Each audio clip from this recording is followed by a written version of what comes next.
Until recently, the final resting place of Indigenous soldier and World War I prisoner of war Robert George Garner was an unmarked section of grass, nestled between two concrete slabs in an unassuming corner of Sydney's Rookwood cemetery.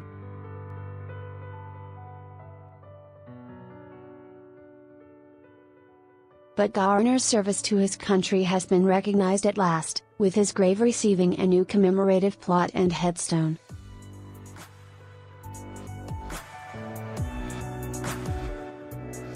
Funded by the Department of Veterans Affairs, the new plot was visited by Garner's daughter, Fawari, for the first time.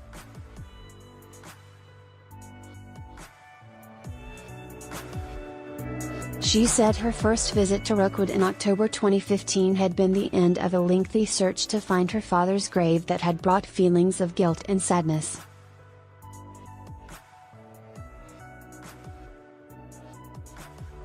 It was an unmarked grave, it was just a patch of grass, so that was a bit sad, but we did have a couple of roses that we bought from the kiosk that we were able to put there, Ms. Wari said.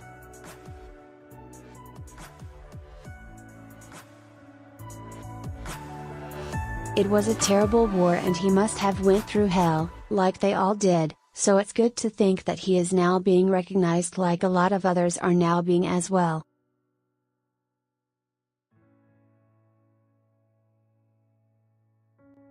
Photo found by Belgian collector. Garner's life was one of struggle, adversity and triumph, from his birth in Sydney's benevolent asylum to the bullet-riddled plains of the Western Front and the confines of German prisoner of war camps.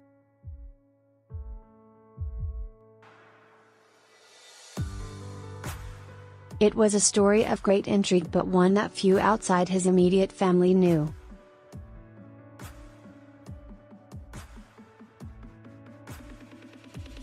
That was until a photograph of Garner taken inside a POW camp in 1917 emerged online, sparking renewed interest in his life and a desire to appropriately acknowledge and recognize his military service.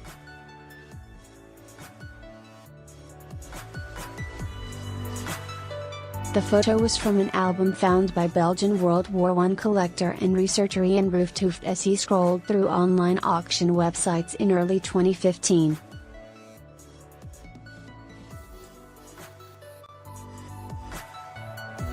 Mr. Rooftooft said he was caught off guard by the level of detail in the photos. There were photographs with soldiers, most French, but also Irish, Scottish, Belgian, and Australian, and almost every photograph with a single portrait.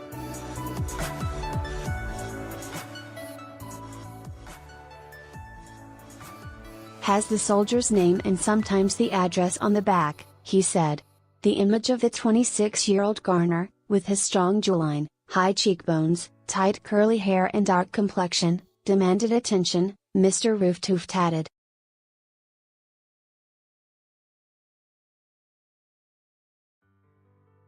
So I was very surprised that there was a picture of this man in that album. He looked very good.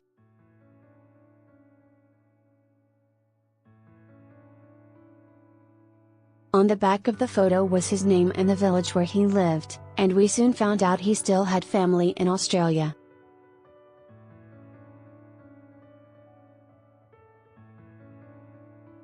Life as a POW. Michael Bell, the Indigenous liaison officer at the Australian War Memorial, said the discovery came as a welcome surprise.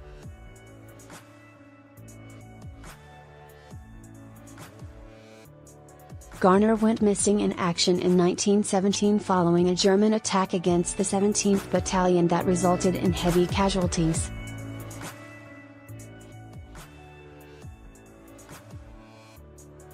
His legs had been wounded by shrapnel and he received treatment at the Von POW camp.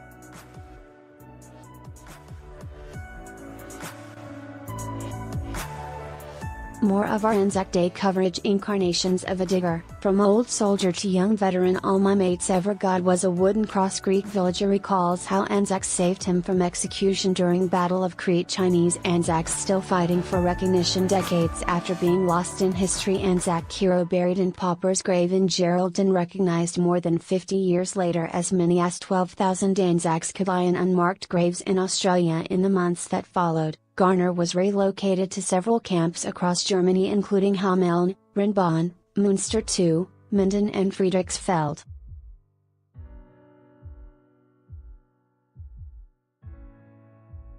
Most prisoners were forced to provide labor for their captors 6 days a week, Mr. Bell said.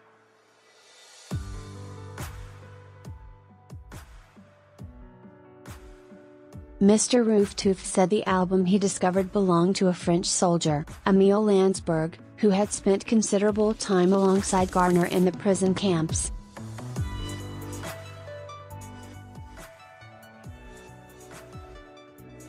It was not unusual that prisoners of war exchanged photographs of themselves as a souvenir of the war, he said.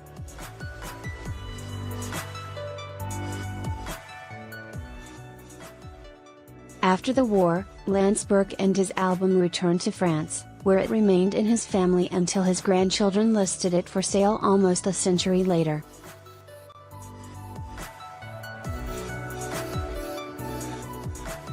Inspired by his older sibling, Garner's 19-year-old brother Elias McAllister joined him on the Western Front.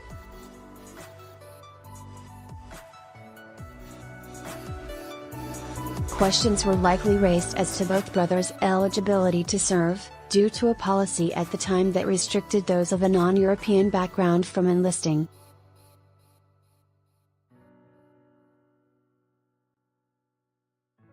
But exceptions were often made, Mr. Bell said. It varied from doctor to doctor. Some would say, "You're fine, you're healthy, you're fit, in you go, despite the color of your skin," while others flatly refused.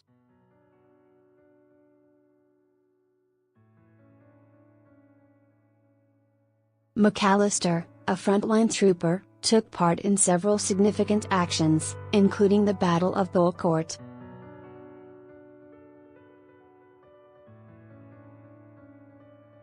On May 3, 1917, he was wounded in action and left unconscious by an exploding shell.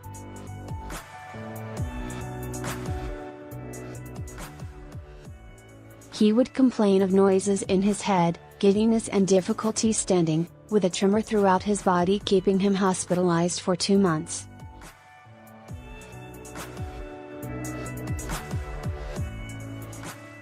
Failure to fully recover ultimately led to his military discharge. Ms. Wari was quite young when her father died, meaning most of what she knows about his life was told to her by her mother and older siblings.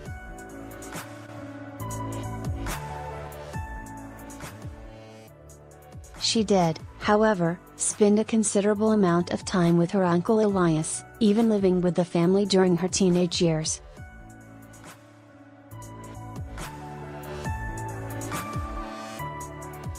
She could not recall her uncle ever showing signs of physical or emotional struggle, though the same could not be said of her father.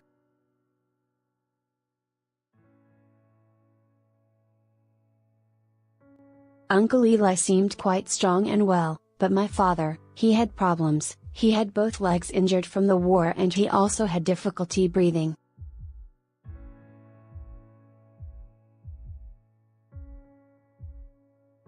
While McAllister lived into his 60s, Garner died aged 46 after long struggles with his health.